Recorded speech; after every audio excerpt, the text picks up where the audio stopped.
하나님 말씀은 열왕기상 11장 26절로 40절입니다. 하나님께서 솔로몬의 대적이었던 여로보암을 택하셨다라는 내용이 나옵니다. 하나님께서 여로보암을 바라보고 계신 모습은 우리가 마치 다윗을 바라보듯이 하나님께서 바라보셨다는 부분들을 우리가 먼저 볼 필요가 있습니다. 오늘의 본문의 마지막 부분은 솔로몬이 40년의 왕국의 통치를 마감하고 죽는 내용이 기록되어 있습니다. 그리고 다음 장부터 솔로몬의 아들인 르호보암 시대부터 발생하게 될 분열 왕국의 모습들을 기록하게 되는데, 먼저 이스라엘의 분열 왕국에 대한 하나님의 선하신 계획과 영적 배경을 우리가 먼저 알아봐야 하겠습니다. 앞으로 북이스라엘의 초대 왕으로 등극할 여로보암은 통일 이스라엘을 반역하여 북이스라엘의 10지파를 모아서 왕으로 세움받은 자였습니다. 그는 예루살렘 왕국 입장에서는 하나님이 세우셨던 그 왕을 거부하고 스스로 뛰쳐나간 반역자에 지나지 않았고 왕의 정통성이 없는 자였습니다. 그런데 그가 왕이 되는 과정을 보면 지난날 하나님께서 마치 사울왕을 대신하여 다윗을 택하셨던 것처럼 그것과 비슷한 상황이 전개되고 있음을 보게 됩니다. 물론 다윗과 여로보암은 그 입장이 분명 달랐지만 하나님께서 친히 택하시고 이끄시고 있다는 것은 비슷합니다. 여로보암의 시작을 보면 하나님께서 다윗을 택하시고 왕이 될 것에 대하여 기름 부음을 받았을 때와 비슷한 시작을 하고 있었음을 볼 수 있습니다. 오늘 본문 11장 37절로 38절을 보면 내가 너를 취하리니 너는 내 마음에 원하는 대로 다스려 이스라엘 위에 왕이 되되 내가 만일 내가 명령한 모든 일에 순종하고 내 길로 행하며 내 눈에 합당한 일을 하며 내 종 다윗이 행함같이 내 율례와 명령을 지키면 내가 너와 함께 있어 내가 다윗을 위하여 세운 것 같이 너를 위하여 견고한 집을 세우고 이스라엘을 내게 주리라. 하나님께서 동일하게 언약적 축복과 약속을 하신 사실들을 우리는 분명히 볼 수 있습니다. 하나님께서 다윗을 위하여 세운 것 같이 여로보암을 통하여서도 견고한 집을 세우고 이스라엘의 10지파를 주셔서 왕이 되게 하시겠다고 하신 것이 분명합니다. 물론 하나님의 말씀에 순종해야 하는 조건을 말씀하셨지만 이것은 우리가 앞으로 여로보암을 바라볼 때 단순히 이스라엘의 반역자로만 생각하여 그를 처음부터 선입관을 가지고 부정적으로 볼 것이 아니라는 것입니다. 하나님께서 여로보암을 세우사 그 언약적 축복까지 주신 것이라면 앞으로 이스라엘 민족을 통해서 전개될 북이스라엘과 남유다의 왕국의 역사를 바라봄에 있어서 하나님의 시선은 어느 한쪽에 치우쳐 있지 않으신 것을 보게 될 것입니다. 북이스라엘의 반역 왕조라고 하면 우리는 그 정통성이 없기 때문에 인간적인 선악의 개념으로 보면 악한 것, 그렇다면 하나님이 그를 버리셨을 것이다 해서 아예 따로 떼어놓게 될 것처럼 보이지만 그런 시선으로 남과 북의 역사를 구분해서 보려고 하지 말아야지 우리가 오해하지 아니하고 하나님의 선하신 계획들을 볼 수 있는 것입니다. 남유다와 북이스라엘, 물론 북이스라엘이 좀 더 영적으로 타락했고 많은 문제가 있었습니다. 그러나 하나님께서는 이스라엘의 역사를 기록하게 할 때 그러한 북이스라엘의 역사와 남유다의 역사를 동일하게 열왕기서는 기록하고 있습니다. 그리고 북이스라엘에도 하나님의 선지자를 보내서 하나님께서 끊임없이 하나님의 백성을 향한 하나님의 마음을 전달하게 하셨습니다. 얼핏 보면 남유다가 좀 더 나은 것 같고 남유다가 좀 더 하나님의 언약의 정통성을 붙잡고 그래도 성전을 중심으로 잘 지키고 있는 것처럼 보였지만 사실은 영적인 시각으로 볼 때 하나님의 시선 속에서 남유다나 북이스라엘이나 그리 다르지 아니한 영적 부패와 타락이 있었다라는 것. 그 모습의 양상이 좀 달랐을 뿐이지 하나님 보실 때는 도토리 키재기와 같이 별반 다르지 아니한 심각한 영적인 문제가 있었다라는 것을 우리가 볼 수 있어야 되는 것입니다. 인간적으로 보면 구분이 돼서 남유다가 더 낫고 남유다를 택하신 것처럼 보이지만 우리 양쪽을 바라보면서 우리는 하나님의 시선 속에서 그 시선이 바로 우리를 바라보는 영적인 시선이 되어야 될 필요가 있는 것입니다. 하나님의 시선은 남유다가 다윗의 왕조로서 정통성이 있고 북이스라엘은 반역자가 세운 국가로서 정통성이 없는 국가이기에 관심이 없는 것이 아니셨습니다. 북이스라엘과 남유다를 향하신 하나님의 마음은 모두 다 하나님의 백성으로서 이스라엘 백성을 향하신 하나님의 안타까운 마음이 동일하셨던 것입니다. 하나님께서 보내신 선지자들은 언제나 북이스라엘에도 있었고 남유다에도 동일하게 존재했습니다. 물론 앞으로 이스라엘의 역사를 보면 북이스라엘은 여로보암의 범죄로 인하여 심각한 영적 타락을 맞게 되지만 하나님이 보실 때에는 북이스라엘과 남유다에 발생하는 영적 문제의 심각성을 별반 다르지 않게 보시고 있었다는 것입니다. 인간적으로 본다면 이스라엘 민족이 서로 하나가 되어 왕국을 이룰 수 있다면 분열 왕국보다는 훨씬 더 주변 나라를 상대해서 경쟁력이 있을 것입니다. 그런데 마치 남과 북이 갈라진 우리나라의 현실적 상황처럼 서로가 긴장 관계에 있게 되면 서로 갈등하고 싸우느라 외부의 적을 상대하기에는 그 힘이 분산이 되어 이웃 나라에서 볼 때는 약한 나라에 불과하게 될 것입니다. 그런데 하나님께서는 친히 이렇게 이스라엘 백성들을 남과 북으로 서로 나뉘게 하셨습니다.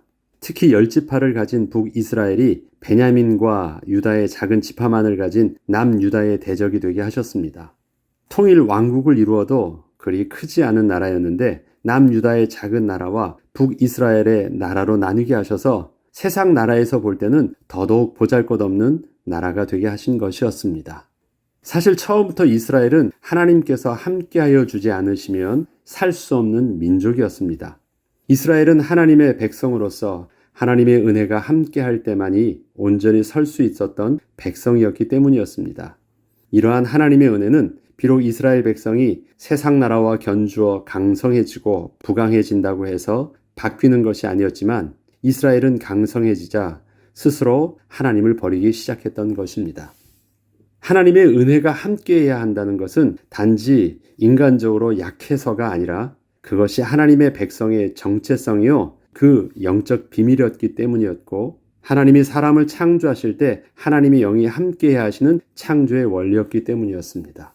우리가 착각하는 것이 있습니다. 우리가 하나님이 필요해라고 말할 때 우리는 지금 우리 육신의 삶의 연약함, 부족함, 그런 모습 때문에 하나님의 도우심을 구합니다. 없으니까 하나님이 채워달라고 하고 하나님이 도와달라고 하고 하나님이 붙들어 달라고 말씀하시는 것입니다. 그런데 우리는 우리의 연약함 속에서 그렇게 고백하고 있지만 그 연약함 속에서 우리의 고백을 통해서 우리가 진정으로 깨달아야 할 것은 뭐냐면 내가 연약하기 때문에 하나님이 필요한 것이 아니라는 것입니다. 하나님이 본래 우리를 창조하실 때 물을 떠난 물고기가 살 수 없는 것처럼 인생이 하나님을 떠나선 살 수 없는 그러한 하나님의 백성으로 우리를 창조하셨기 때문에 우리는 하나님의 은혜가 필요하고 하나님과 붙어 있어야 한다는 것입니다. 그러니까 우리가 아무리 강성해지더라도 내가 세상에서는 힘이 든든하고 부족함이 없어 보이더라도 하나님과 함께 해야 된다는 정직한 고백, 나는 하나님이 필요하다는 정직한 고백을 우리는 그래서 할 수 있는 것입니다. 나의 힘과는 상관이 없는 것입니다. 근데 우리는 인간의 그 죄성은 자꾸 우리가 좀 스스로 힘이 있으면 마치 혼자 다 설 수 있는 것처럼 자꾸 하나님을 잊어버려요. 그래서 오히려 우리의 강함보다 우리의 연약함이 하나님 앞에 은혜로 또 겸손히 설 수 있는 축복이 된다라는 것입니다. 이해되시겠습니까? 그래서 우리의 연약함이 오히려 더 나아요. 왜? 하나님의 백성으로서의 우리의 주제 파악하기가 더 쉽거든요. 아, 그렇구나. 내가 하나님의 은혜가 필요하다는 것. 하나님께서는 이스라엘 백성을 통일 왕국의 그 강력함이 아니라 분열시키시잖아요. 무기력하게 만든 것이에요. 서로 아무것도 못하게 만든 것이에요. 이스라엘 백성이 가나안 땅에 나그네로서 정착하게 된 것도 참으로 소수민족의 연약한 민족이었거든요. 그런데 그 민족을 또 분열시키셔가지고 주변 나라에 아무 힘도 못 쓰게 하셨어요. 인간적으로 보면 하나님의 영광을 위해서는 더 이스라엘 든든히 세우셔야 될 것 같은데 그렇게 하신 것이에요. 하나님의 백성의 정체성을 좀 제대로 알라고 하신 것입니다. 그렇기 때문에 우리가 이스라엘 백성이 앞으로 전개될 그 분열 왕국의 모습들을 바라보면서 인간적인 모습으로 그렇게 보기 전에 하나님께서 왜 그렇게 둘로 나누게 하셔서 그를 통해서 이스라엘의 그러한 역사를 이루게 하셨는지를 우리는 영적인 시각을 통해서 볼 수 있어야 될 것입니다. 사실은 지금부터 본격적으로 열왕기서의 시작이 이렇게 진행되는 것이기 때문에 그 서론적으로 우리가 이렇게 그 배경적인 부분들을 먼저 준비하고 보는 것입니다. 하나님께서는 이스라엘 백성을 세우실 때 하나님을 떠나 스스로 왕되기를 선택한 범죄한 인간을 향하여 하나님의 구원을 베푸시고 하나님 나라의 모델을 보여주시려 택하셨기에 이스라엘은 세상 나라와 같은 힘이 아닌 하나님의 은혜와 복의 비밀을 온전히 드러내야 했던 것입니다. 이처럼 하나님께서는 솔로몬의 통일 왕국을 다시 분리되게 하사 세상적으로는 또다시 아주 약한 민족이 되게 하셨습니다. 솔로몬은 세상적으로 더 잘 살고 강성해져야 하나님의 영광을 더욱 드러낼 수 있다고 생각을 했었지만 하나님께서는 이스라엘의 약함을 통해서 하나님의 하나님 되심을 더욱 온전히 드러내시겠다고 하신 것이었습니다. 또한 열왕기상 11장에 나온 대적들의 특징 중에 한 가지를 더 눈여겨볼 필요가 있는 것이 있습니다. 솔로몬이나 하닷, 여로보암 이 모두가 애굽을 의지하고 있었다는 것입니다. 솔로몬도 예외가 아니었습니다. 그 다음에 솔로몬을 대적하는 하닷, 여로보암 다 애굽을 동일하게 의지하고 있었고 애굽은 동일하게 저들을 전부 다 맞이해서 그들을 도와주었다는 사실입니다. 애굽은 사단의 왕국을 상징하는 나라입니다. 우리가 출애굽기를 통해서 이스라엘 백성들이 출애굽을 할 때 그것을 영적인 시각으로 보면 마귀에게 종로를 타던 하나님의 백성을 그렇게 또 하나님께서 해방해 주시는 구원의 비밀로서 우리가 출애굽기를 바라보는데 그렇기 때문에 애굽은 세상에 강력한 사단의 왕국을 그렇게 상징하고 있습니다. 솔로몬은 애굽의 바로왕의 딸과 결혼하여 서로 화친하게 되므로 애굽의 말과 병거를 수입하여 군사력을 키울 수 있었고 하닷도 다윗 왕 때 요압을 피해 애굽 왕에게 가서 보호를 받고 왕의 아내의 여동생과 결혼을 하므로 바로왕과 아주 가까이 지내며 힘을 키울 수 있었습니다. 그리고 여로보암도 솔로몬이 왕권의 위협을 느끼고 자신을 죽이려 하자 솔로몬 왕을 피해 애굽으로 도망을 가서 바로왕의 보호를 받고 있다가 솔로몬이 죽자 다시 돌아와 반역의 선봉장으로 그렇게 서게 된 것이었습니다. 하나님께서는 이스라엘 백성이 출애굽을 할 때 다시는 애굽의 도움을 얻기 위해서 돌아가지 말라고 하셨는데 이스라엘의 지도자들은 모두 자신의 필요를 위해서 애굽의 도움을 얻는 것을 당연한 듯 받아들이고 있었던 것입니다. 애굽 왕 바로는 서로 대적이 되는 이스라엘 백성 양쪽 다 도와주었고 친하게 지냈던 것입니다. 애굽 왕 바로의 입장에서는 양쪽 중 누구라도 이기는 편이 자기 편이 되는 것이었습니다. 다 도와주는 것이에요. 사단은 하나님만 떠날 수 있다면 하나님의 백성의 은혜만 벗어날 수 있으면 무엇이든 누구든 상관없습니다. 다 도와주는 것입니다. 결국 망하는 것은 하나님의 백성이 하나님의 은혜를 떠나면 망하는 것이기 때문에 사단은 그렇게 우리에게 다가오는 것입니다. 이러한 문제는 오늘을 사는 우리에게도 동일하게 일어나는 영적 문제인 것입니다. 앞으로 전개될 이스라엘의 분열을 앞에 두고 드러나고 있는 이스라엘의 영적 부패와 그 혼란은 이러한 이스라엘 백성을 향하여 하나님께서 어떻게 인도하셔서 하나님의 선하신 구원의 섭리를 이루어 나가실지를 새로운 시선으로 남유다와 북이스라엘의 분열 왕국의 역사를 또 바라보게 할 것입니다. 하나님께서 북이스라엘과 남유다의 누구 편이 되어주셨는가? 그 시각으로 보면 제대로 이해할 수 없습니다. 둘의 갈등 속에서 하나님께서 남유다의 편이 되어주셨다. 아니면 북이스라엘의 편이 되어주셨다. 자기네들끼리는 어떤 그런 자기 입장 속에서 하나님을 자기만의 하나님으로 이렇게 맞이하려고 하지만 하나님께서는 양쪽을 북이스라엘과 남유다의 어느 편이 되어주셔서 그렇게 도와주시고 함께 해주시고 그것이 아니라 양쪽 다 하나님은 동일한 하나님의 시선과 하나님의 영적인 비밀 속에서 저들 향한 하나님의 마음을 전달하고 있었습니다. 우리는 그 시선을 회복하기를 집중해야 할 것입니다. 하나님의 백성은 하나님의 주권적 통치를 받아야 합니다. 하나님의 백성의 강력함은 육신적인 부강함에서 오는 것이 아니라 하나님과의 온전한 관계에서 오는 것임을 잊지 말아야 합니다. 세상의 시선으로 우리 자신을 바라보기보다 우리를 바라보시는 하나님의 시선을 우리가 그래서 회복해야 하는 것입니다. 이스라엘 백성들을 바라보시는 하나님의 시선을 또 하나님의 백성을 보는 우리의 시선으로 본다면 예를 들어서 우리의 모습 속에 교회의 갈등이 있을 수 있습니다. 누구 편이시겠습니까? 우리는 그렇게 우리의 서로의 입장 속에서 잘잘못을 따지거나 옳고 그름 속에서 뭔가를 바라보려고 하면 우리는 양쪽 다 실패하게 될 것입니다. 양쪽 다 이기기 위해서 세상 나라의 법과 세상 나라의 지혜와 세상 나라의 힘을 의지해서 또 그렇게 갈등하게 될 것입니다.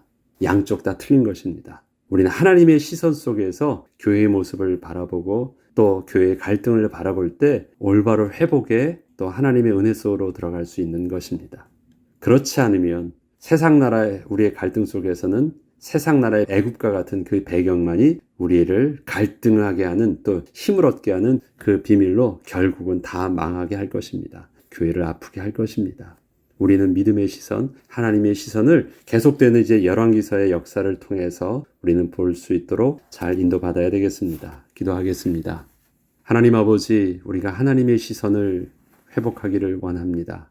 세상 나라의 또 세상의 가치 기준은 선과 악을 구분하지만 하나님 나라의 가치 기준은 거룩하신 하나님의 영적인 비밀 속에서 우리를 바라보고 계십니다. 우리가 하나님의 시선을 회복하게 하시고 하나님의 마음을 회복할 수 있도록 겸손히 서게 하셔서 우리 안에 있는 갈등과 우리 안에 있는 옳고 그름들을 내려놓게 하시고 하나님의 선하신 계획 속에 온전히 순종함으로 참다운 이스라엘 하나님의 교회가 회복되는 은혜가 있게 하시고 우리의 믿음의 눈이 또 새롭게 우리의 믿음의 영적 시선이 새롭게 회복되는 은혜가 있게 하여 주옵소서. 감사드리며 우리 주 예수 그리스도 이름으로 기도합니다.